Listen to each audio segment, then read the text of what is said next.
নমস্কার, আমি civil engineer Sourav. আজকে এই ভিডিওর মাধ্যমে আপনাদের সামনে আলোচনা করব বাড়ি বানাতে হলে যে কলাম করতে হয়, সেই কলামে কত সাইজের রড ব্যবহার করে কলামের কাজ করতে পারবেন এবং কলামের রডগুলিকে কিভাবে বাঁধতে হয়। দেখুন সাইডে কিভাবে বাঁধা হয়ে রাখা আছে, সেই সম্বন্ধে আজকে আমি এই ভিডিওর মাধ্যমে আপনার সামনে আলোচনা করব।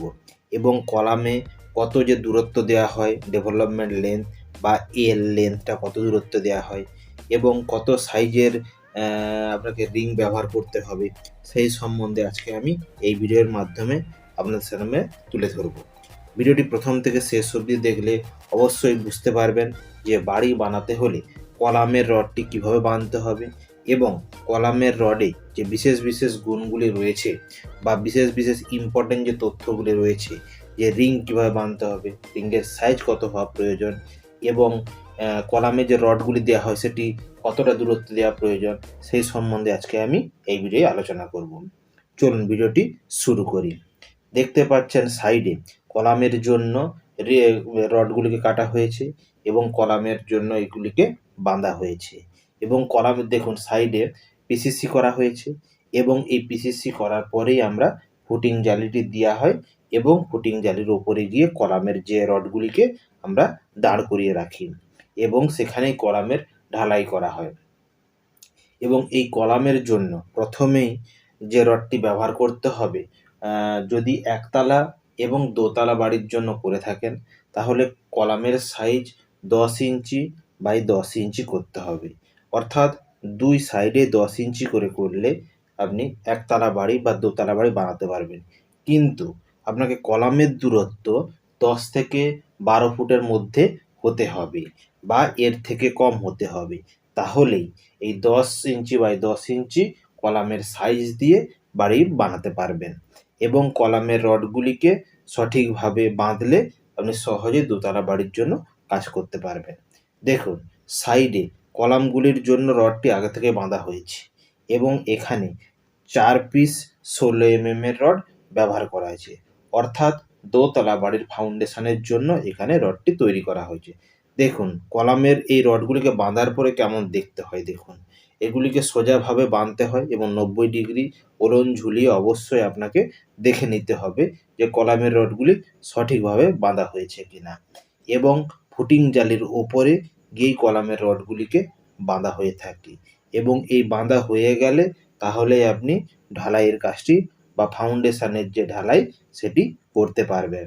দেখুন প্রতিটি গর্ততে এভাবেই ফুটিং জালির ওপরে গিয়ে কলামের রডটিকে বাঁধা হয়েছে এবং এই কলামের রডটি অবশ্যই 16 এর রড দিতে হবে। 4 পিস 16 এর রড ব্যবহার করা হয়েছে এবং তাতে যে রিং ব্যবহার করা হয়েছে 7 ইঞ্চি বাই 7 ইঞ্চি সাইজের রিং ব্যবহার করা হয়েছে।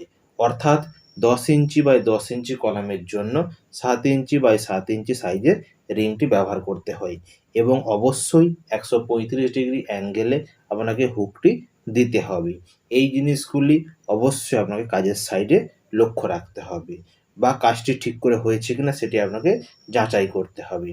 এই ভিডিওটি আপনাদেরকে তথ্য দেওয়ার জন্য, অর্থাৎ যে কাজটি হচ্ছে সেটি সঠিকভাবে হচ্ছে কিনা সেটি এই ভিডিওতে দেখলে সহজেই বুঝতে পারবেন এবং যদি কলামের রডগুলিকে এইভাবে সঠিকভাবে বাঁধা হয়ে থাকে তারপরেই আপনাকে ঢালাইয়ের কাজটি করতে পারমিশন দিতে হবে, অর্থাৎ ঢালাইয়ের কাজটি করতে পারবেন। যদি দেখেন যে কোনো কিছু অসুবিধা হয়েছে তাহলে অবশ্যই আপনাকে মিস্ত্রি বা যে কন্ট্রাক্টর আছে তাকে দিয়ে এটিকে ঠিক করিয়ে নিতে হবে। তাহলে বোঝা গেল যে কলামের রডটি বাঁধতে হলে আপনার কী কী বিষয়গুলি আপনাকে মনে রাখতে হবে, অর্থাৎ কী কী বিষয়গুলি নির্ভর করে আপনি কলামের সাইজ নির্ধারণ করবেন এবং বাড়ির কাজটি করতে পারবেন। কারণ বাড়ি মানুষ একবারই করবে, তাই বাড়ির কাজে করার পূর্বে অবশ্যই এই জিনিসগুলি আপনাকে জেনে নিতে হবে।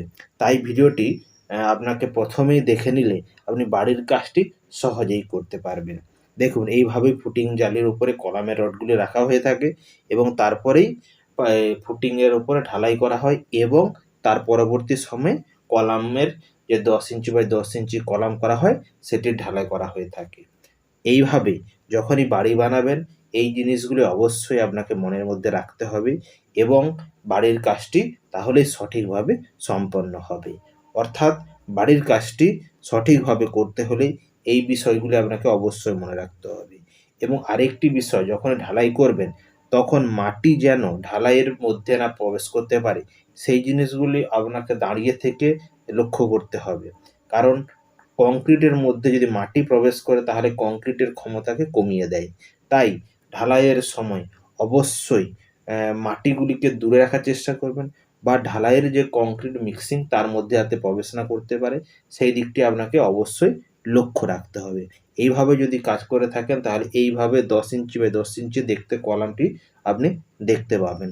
তাই বাড়ি বানানোর পূর্বে এই ভিডিওটি আপনি একবার দেখলে আপনি সহজেই বাড়ি বানাতে পারবেন। দেখুন এইভাবে কলামের সাইজ 10 ইঞ্চি বাই 10 ইঞ্চি হয়েছে এবং এখানে 4 পিস 16 এর রডটি ব্যবহার করা হয়েছে, যা দোতলা বাড়ি ফাউন্ডেশনের জন্য অবশ্যই ব্যবহারযোগ্য। এবং আরেকটি জিনিস মনে রাখতে হবে যেন কলামের দূরত্ব 10 থেকে 12 ফুটের বেশি না হয়ে থাকে। তার থেকে কম হলে কোনো অসুবিধা নেই। তাহলে এইভাবেই বাড়ি বানাতে হলে কলামের সাইজটি নির্ধারণ করা হয়ে থাকে। ভিডিওটি যদি আপনাদের ভালো লেগে থাকে সিভিল ইঞ্জিনিয়ার সৌরভ চ্যানেলে সাবস্ক্রাইব করুন, কারণ বাড়ি সম্বন্ধে বিভিন্ন তথ্য আমি এইভাবে সহজ ভাষায় আপনাদের সামনে আমি তুলে ধরি।